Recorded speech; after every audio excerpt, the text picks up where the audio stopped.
Assalamualaikum warahmatullahi wabarakatuh. Eh, Saat ini kita akan membahas mengenai kurva normal. Apa itu kurva normal? Kurva normal adalah kurva yang berasal dari data-data yang terdistribusi normal. Dan ada dua parameter yang digunakan untuk mengontrol kurva normal, yaitu min dan SD. Tapi seperti yang sudah pernah saya jelaskan bahwa ketika dalam kurva normal, min, median, dan modus itu berada pada satu titik, yaitu sama dengan 0 dan SD sama dengan 1.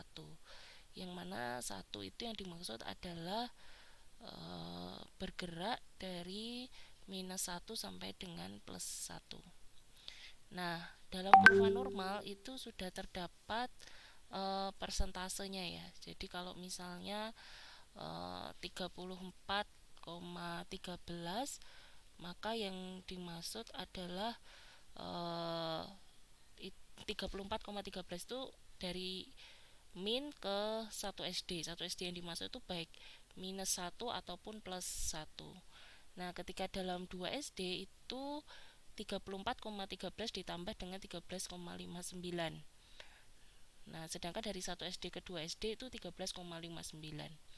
Nah, pertanyaannya adalah apakah kemudian angka-angka ini merupakan angka-angka yang tetap. Ini angka-angka yang tetap jelas ya, 34,13 ini angka tetap. Nah, tetapi yang perlu kita ingat bahwa bisa jadi dari min ke 1 SD itu ada 0,96, 0, sampai 1 SD ya. Jadi dari min sampai 0,99. Begitu juga dari 1 SD ke 2 SD.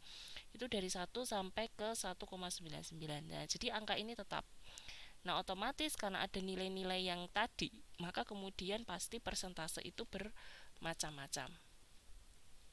Nah, kurva normal itu bisa digunakan untuk mengestimasi sebuah daerah kurva dalam persentase melalui z-score ini tadi.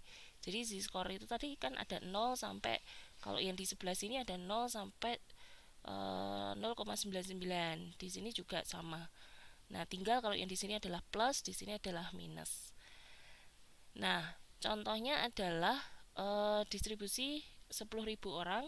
Nah, karena populasi 10.000 orang, maka kalau misalnya ada 3.413 orang yang punya berat badan antara min dan berat 1 SD di atas atau di bawah, maka kemudian otomatis kalau populasinya 10.000 orang, maka 10.000 dikali 34,13, maka akan ada 3.413 orang. Nah, kalau misalkan minnya itu adalah 49 kilo, sedangkan 1 SD-nya adalah 10 kilo, maka kita bisa tahu bahwa orang yang punya berat badan dari 49 sampai 59 atau 39 sampai 59 itu ada 3.413. Nah, pertanyaannya berapa orang yang punya misalnya berat badan plus minus 2 SD. Nah, kalau 2 SD berarti yang dimaksud baik di sini ataupun ke sini. Nah, sekarang kalau misalnya plus 2 SD, maka kemudian 1 SD adalah 10 kilo, maka 2 SD adalah 20. Maka kalau di sini tadi 49, maka 49 sampai 69 dan 29 sampai 49.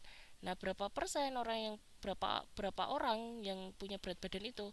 Maka tinggal kita jumlahkan, yaitu 34,13 ditambah 13,59. Itu berarti sekitar berapa itu? 7247, berarti 4.772 orang.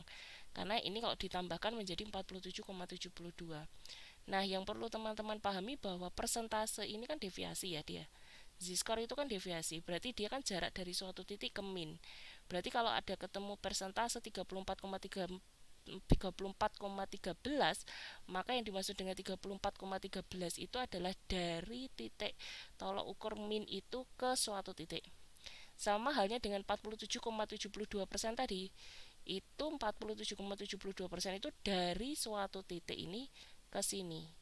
Jadi pertanyaannya, loh Bu, berarti 13,59 ini tidak ada di tabel. Jelas pasti tidak ada, karena dia kan suatu daerah dari 1 SD ke 2 SD. Jadi mungkin saja di dalam tabel itu 47,72. Tapi kita tahu di sini 34,13. Nah, berarti kan sisanya di sini tinggal dikurangi tadi kan. Nah, begitu. Sama dengan hanya ini. Nah, kita tahu bahwa yang namanya kurva normal itu adalah simetris ya. Kanan kiri simetris. Jadi kalau kanan itu plus, kiri itu minus dari min. maka di sini 50%, di sini 50%. Nah, hal itu yang harus dipahami. Nah, kalau teman-teman lihat di dalam buku Sutresno Hadi di bagian akhir itu ada tabel kurva normal. Nah, itu ada nilai z-score. Tadi saya sudah mengatakan ya bahwa meskipun di sini gambarnya hanya 1, 2, 3, tidak berarti kemudian z-score itu selalu ketemu 1, 2, 3, tidak gitu. Jadi kemarin ada yang misalnya kemudian dibulatkan jadi 1, 2, 3, enggak. Karena bisa jadi satu SD ini bergerak dari 0 sampai 0,99. Nah, kita tahu bahwa uh, di sini misalnya 0,1 misalnya ketemunya z-score-nya, ya udah tinggal kita tarik aja 0,11. Oh, berarti ada 4,38%. Berarti daerah yang dimuat oleh z-score bernilai 0,11 itu adalah 4,38%. Nah, semacam itu cara membaca dari tabel kurva normal itu. Nah, silakan dilihat di bukunya, dan jika ada yang tidak jelas maka nanti bisa ditanyakan sewaktu pertemuan sinkronus. Nah, ini contoh ya, 1,96 berarti menyimpang 1,96, 2,58 berarti menyimpang 2,58. Nah, jadi persentasenya adalah 50%. Jadi kalau misalnya ketemu dalam perhitungannya z-score, seperti kita tahu kan rumusnya x min m per SD ya. Misalnya ketemunya minus, ya di sini tidak ada minus, tapi kita tahu bahwa kurva normal itu simetris. Jadi misalnya ketemunya min 0,41, maka yang kita cari adalah nilai 0,41. Tapi kita tahu 15,91% ini ada di sebelah kiri atau di bawah dari min, karena minus. Nah, itu semacam itu. Jadi konsep-konsep semacam itu yang perlu teman-teman perhatikan. Nah, ini contoh misalnya populasi ada 300, kemudian minnya adalah 160 dan SD 13.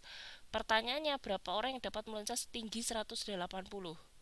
Nah, kalau pertanyaannya adalah bisa meloncat setinggi 180, kita bayangkan bahwa dalam suatu kurva ada z-score dari 180 itu.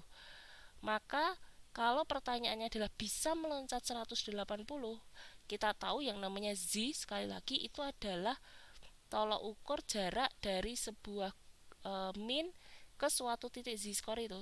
Jadi kalau misalnya suatu titik z dari 180, kalau pertanyaannya berapa orang yang bisa meloncat sampai 180, maka kita harus mencari daerah yang di sebelah kanan dari 180 atau yang lebih dari 180.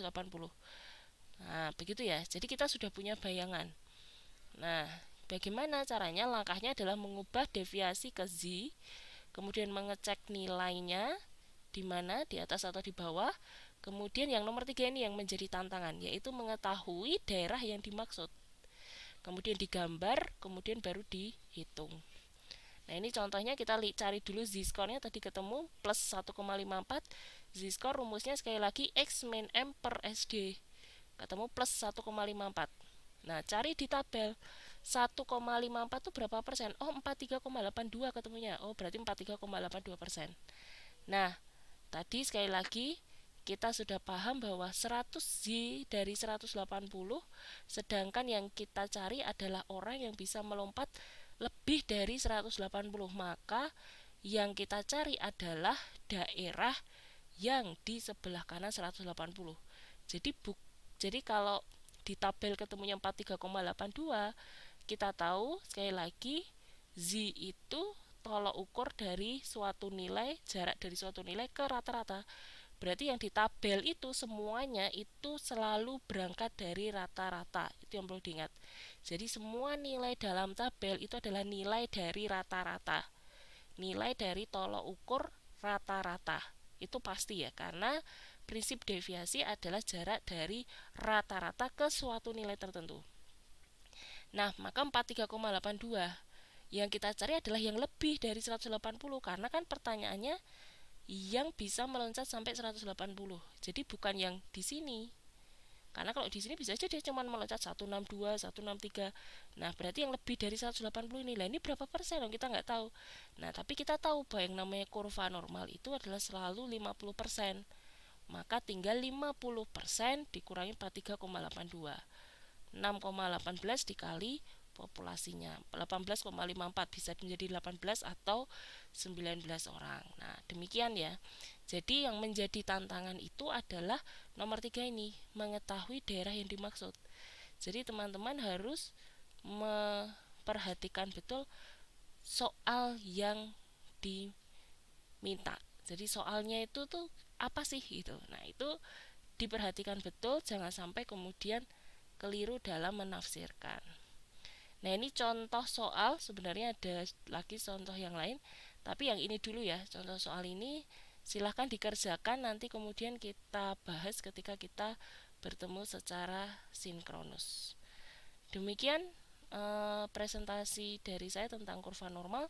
Jika ada pertanyaan bisa kemudian ditulis dahulu, kemudian kita akan membahasnya besok ketika bertemu di minggu depan secara sinkronus.